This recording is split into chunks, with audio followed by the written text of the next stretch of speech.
Ladies and gentlemen, hello and welcome to my video. This time it's going to be something a little bit different because I got a little bit bored out of medieval Total War.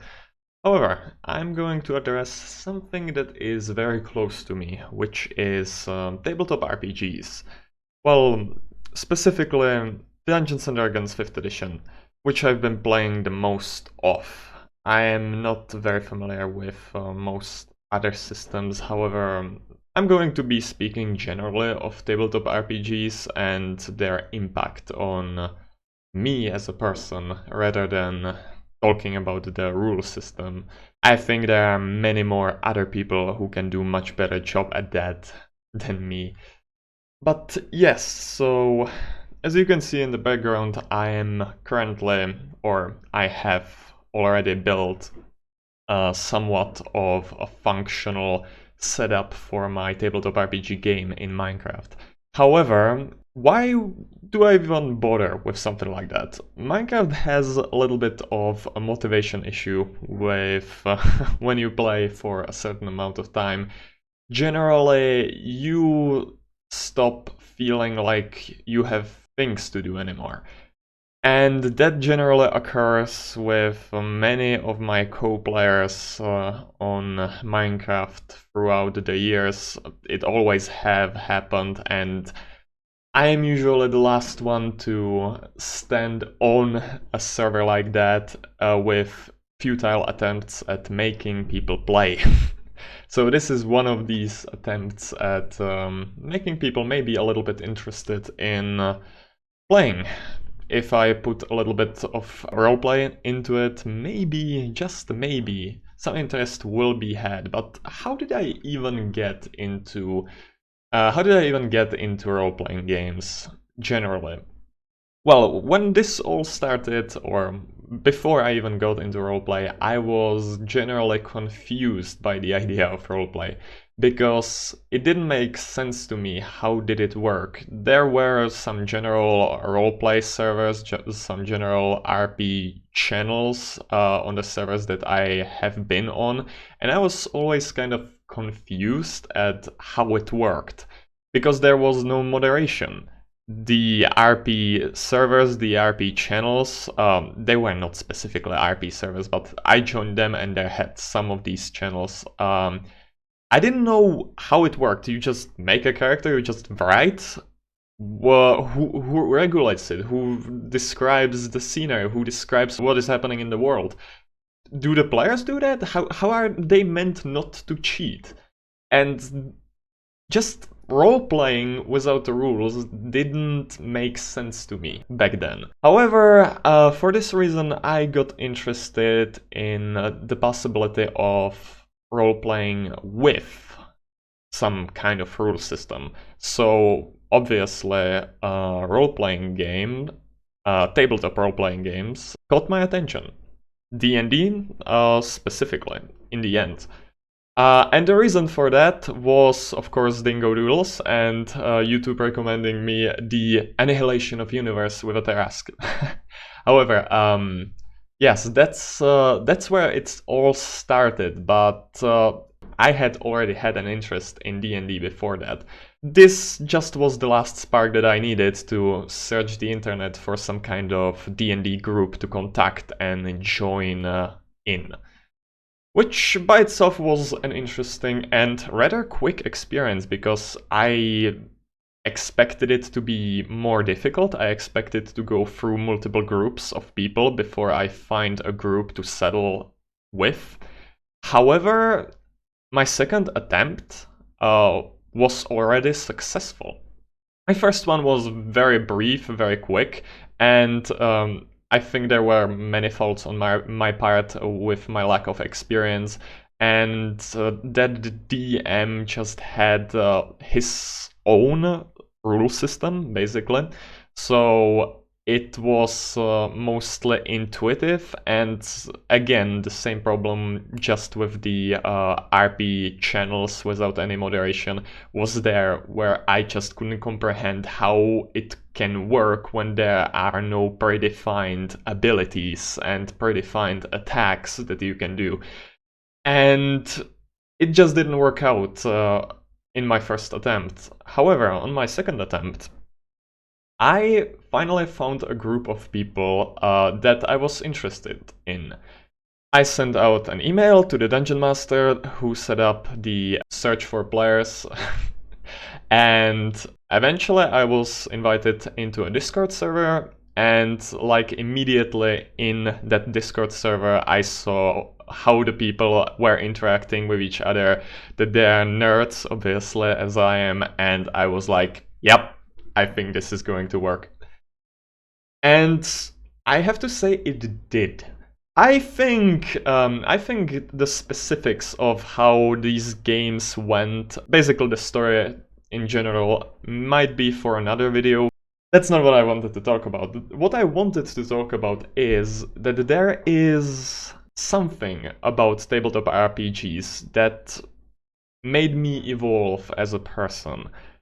Specifically, when I started playing D&D, I was extremely shy. I wouldn't open my mouth at all. Even when I was there as a player with my own character, I just couldn't make myself roleplay because I was extremely inexperienced. I didn't know what should I be saying, and I just sat there and listened to the other people roleplaying. And obviously, they were much better at it than I was at the time. They knew how to describe what they were doing. They knew how to make it interesting. They were really in their characters. They were interacting with each other and playing upon their motives. But I was there like like a fence post, just standing there and generally being present, but not really doing anything. And that experience was very important to me because I was watching these people, I was listening to these people and learning from these people. Even though I wasn't really doing anything, I still started getting an idea of how role-playing works. That inevitably helped me in real world to be more social, because before that I was, well, I still am a very awkward person, but before that I was just not able to talk with anyone, especially with people who were new. Complete strangers, no, not going to happen. I'm not going to talk to you. But after a year of playing Dungeons and Dragons, this shyness disappeared. Not completely, but I have evolved a lot. Important part about this is that I eventually started playing other D&Ds, or rather with the same group of people, but later campaigns, because the previous ones were concluded, whether successfully or unsuccessfully. I have started playing different characters. My first character was Taulen Sinister, which was a wizard. And in case you have any experience in playing D&D or other tabletop RPGs, generally it's not advised to start with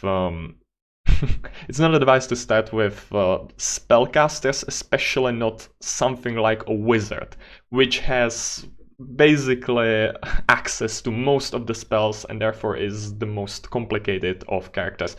But I was always intrigued by wizards, and therefore I started my first character as a wizard. However, the breaking point for me was when I played a one-shot, which is basically a short campaign. You basically go on one mission and it's meant to be concluded quick, but packed with cool things and experiences. I played something different. I played Barbarian, called Bethon. It was a half-orc barbarian, of course, and I was determined to have a completely different playstyle, because I have played a wizard in a continuation of that campaign. I played again a wizard, but a different character. So I was like, maybe it's time to start and attempt something different. So I flipped my playstyle on its head and went for rough barbarian with no interest in what is normal. Basically, no manners, just run into the action without thinking. That was the playstyle I went for.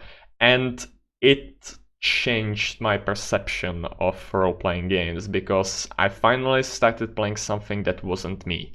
I finally started playing something that allowed me to experience differently situations that I otherwise would have played as I would have played them. I am not a person who would absolutely start a conflict. Well, I am argumentative, but I would never like argue with someone into blood, let's say it like that. And then I started playing a character that just doesn't even ask to start a fight. And it was wonderful. It was really, really fun experience. And then from this one shot, I took that same character and played a short campaign with that character. And from my shyness, I immediately developed talkative personality. I immediately started being, well, not the focus of roleplay. I never want to grab the attention of other players onto me. But I started being talkative. I started to be the player that I aspired to be in the first place when I started playing Dungeons and Dragons. I started to be the player that did things and who the story revolves around. It really was an experience because I was no longer experiencing the story. I was the one causing the story. And I think that translated heavily into my real life, because as much as tabletop RPGs and Dungeons and Dragons is a fictional environment and just a game, the experiences and the memories from the game are very much real. It doesn't matter whether you learn something from books or from a real world. As long as you learn it, it's a skill you have.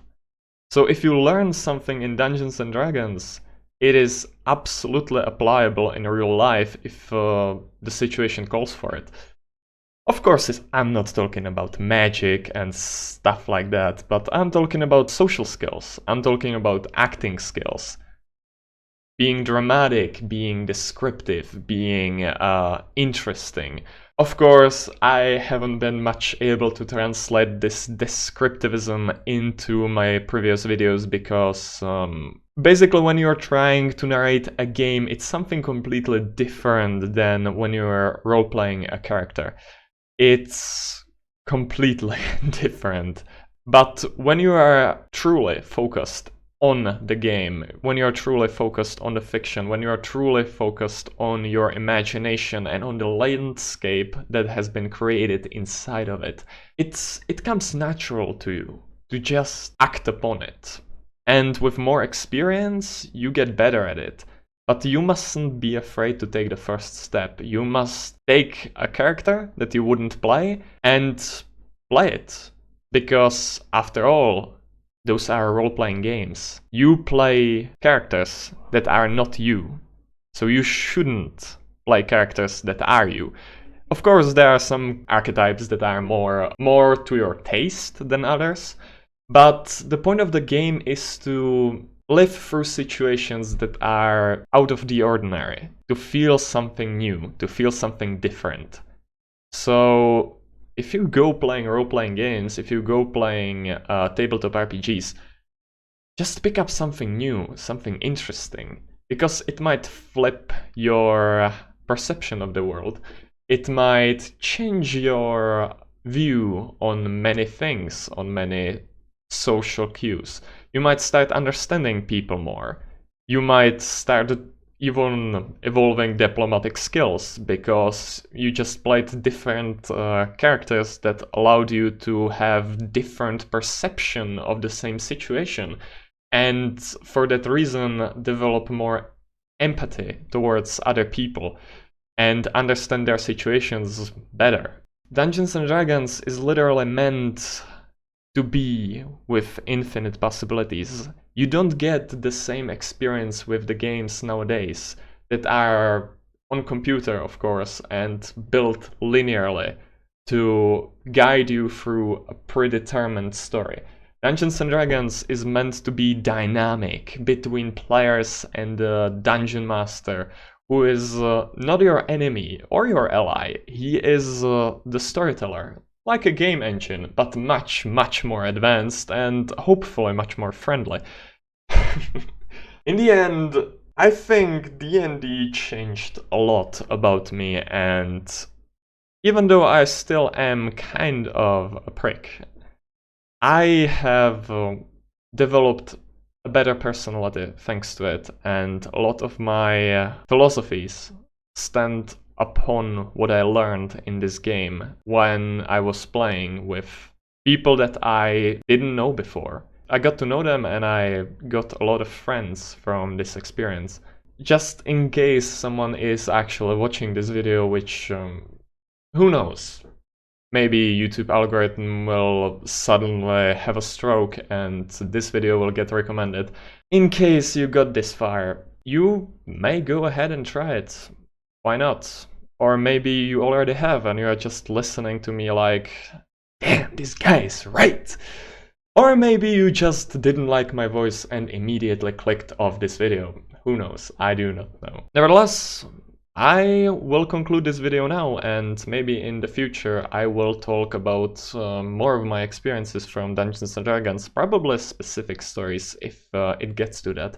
I actually quite enjoyed this audio recording session so far, so why not do that? See you next time. Bye bye.